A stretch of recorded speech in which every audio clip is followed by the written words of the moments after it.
Hello dear student, welcome to our channel electrician career. आज मैं आप लोगों को बताने जा रही हूँ चैप्टर फर्स्ट की ओवरऑल पूरी डिटेलिंग। चैप्टर फर्स्ट में ओवरऑल जो भी डिटेलिंग है मैं आपको अपने अलग अलग 7-8 वीडियोस में पूरी डिटेलिंग बता चुकी हूँ। सबसे पहले मैंने आप लोगों को बताया कि इलेक्ट्रिक शॉक क्या है, कैसे लगता है, विद्युत धारा की खोज कैसे हुई, कितने प्रकार की है, स्थिर विद्युत क्या है, चल विद्युत क्या है। इसके बाद मैंने आपको बताया कि चल विद्युत के 2 प्रकार हैं, डीसी और एसी। डीसी और एसी में मैंने 6 से 8 अंतर आप लोगों को बहुत अच्छे से एक्सप्लेन किया। मैंने आप लोगों को बताया आग के प्रकार, अग्निशामक यंत्र, कृत्रिम श्वास की विधियां और काफी चीजें मैंने आप लोगों को अलग अलग वीडियो में बताया है। पर आज चूंकि ओवरऑल चैप्टर फर्स्ट का 1 शॉट वीडियो है, ये कम से कम आधा घंटे का रहेगा। इसको आप पूरा ध्यान से सुनिए। इसमें कई चीजें रहेंगी, कई फॉर्मूले हैं जो आपको देखना है, याद करना है और समझना है। क्वेश्चन उन्हीं में से ही आते हैं। सबसे इंपॉर्टेंट चीज है सुरक्षा नियम। सुरक्षा नियमों का पूरा एक मेरा लेक्चर था। सुरक्षा सावधानी का प्रयोग करना बहुत जरूरी है। जैसे सुरक्षा सावधानी यदि आप प्रयोग नहीं करोगे तो क्या होगा? सुरक्षा सावधानियां आप प्रयोग नहीं करोगे तो आप दुर्घटनाओं का शिकार हो जाओगे। ये चीज मैंने आप लोगों को लास्ट वीडियो में इसकी पूरी डिटेलिंग दे दी हूँ।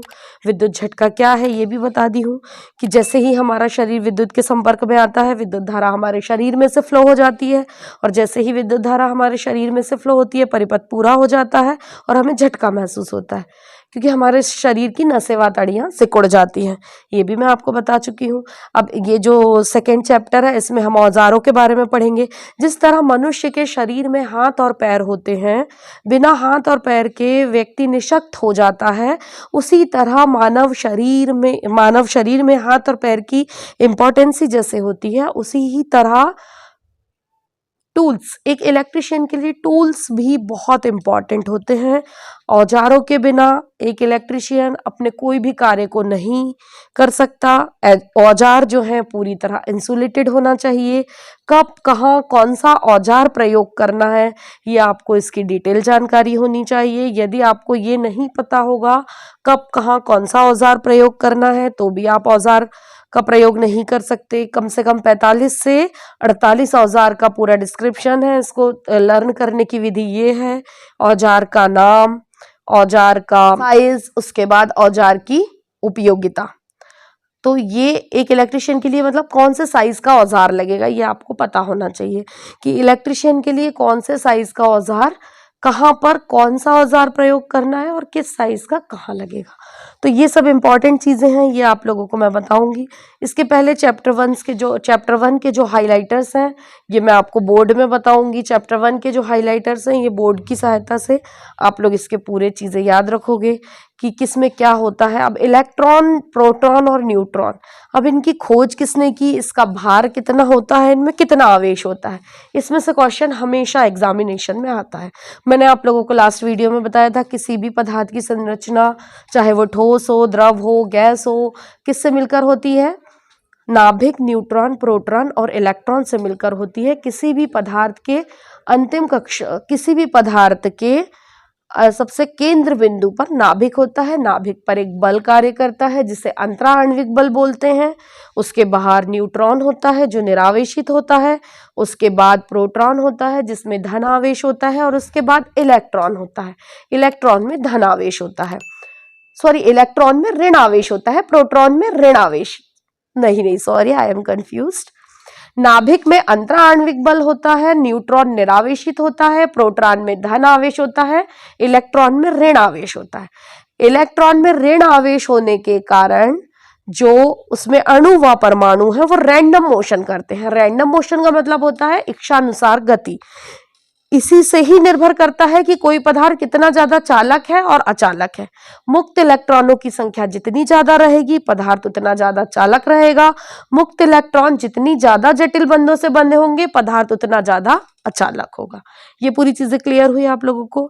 इसके बाद मैं आप लोगों को बताऊंगी कि नाभिक का क्या मतलब, नाभिक में कितना, नाभिक में तो नहीं होता क्योंकि नाभिक में अंतराण्विक बल होता है। इलेक्ट्रॉन पर कितना आवेश होता है और उसका भार कितना होता है, प्रोटॉन पर कितना आवेश होता है और उसका भार कितना होता है, उसके बाद न्यूट्रॉन पर कितना आवेश होता है और इसका भार कितना होता है और इनकी खोज किसने की, ये चार्ट के माध्यम से मैं आप लोगों को बताऊंगी।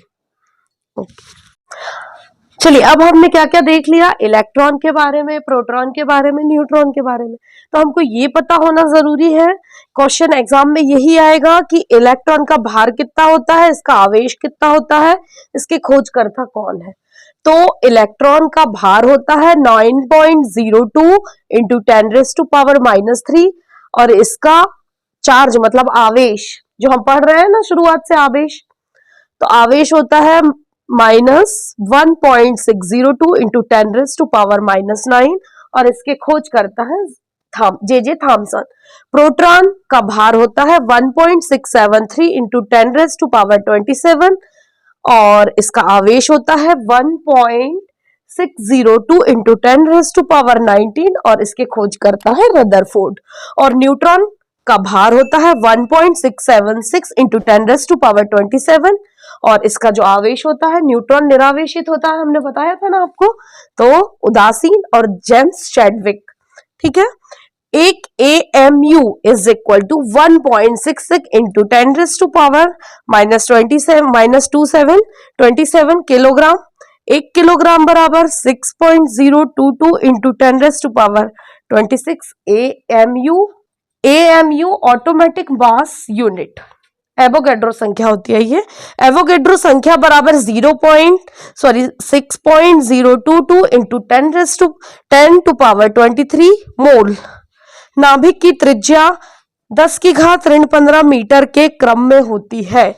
ये जो बोर्ड में लिखा हुआ है ये मोस्ट इंपॉर्टेंट चीज है, इससे एग्जाम में एक क्वेश्चन डेफिनेट आपके पेपर में आएगा, चाहे आप इसमें कोई कंपटीशन का पेपर दो या आप फाइनल पेपर फर्स्ट ईयर के दोगे, तो इसमें से एक क्वेश्चन आएगा ही।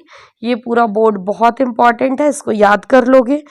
और मेरे हिसाब से चैप्टर फर्स्ट की प्राय पूरी चीजें मैंने कंप्लीट कर दी है, इसमें कोई भी चीज नहीं बनी है। एग्जाम के पास मैं शॉर्ट वीडियोस डालूंगी जिसमें आपके क्वेश्चंस रहेंगे और इन क्वेश्चनों की सहायता से आप बहुत जल्दी बहुत अच्छे नंबर लेकर पास हो सकते हो और इन सब चीजों को समझ सकते हो। ये पूरी चीजें मेरे हिसाब से आप लोगों को चैप्टर फर्स्ट क्लियर है। एक चैप्टर फर्स्ट का 1 शॉट वीडियो और भी मैं बना दूंगी जिसमें क्वेश्चंस रहेंगे, इंपॉर्टेंट क्वेश्चंस, सुपर 50 टाइप के, मतलब क्वेश्चन 50 रहेंगे टोटल। उन 50 क्वेश्चन को आप करोगे तो चैप्टर फर्स्ट में उसके बाहर के क्वेश्चन आएंगे ही नहीं। Thanks for listen. मेरे वीडियो को लाइक शेयर सब्सक्राइब करिए और जितनी चीज मैंने प्रत्येक वीडियो में बताया है चैप्टर फर्स्ट के बारे में, आप उसे ध्यान से सुनिए, बार बार सुनिए और बार बार सुनने के बाद ये चीज आप लोगों को क्लियर हो जाएगी। ठीक है, electron, proton, neutron, AMU, arithmetic logic unit, नाभिक, त्रिज्या।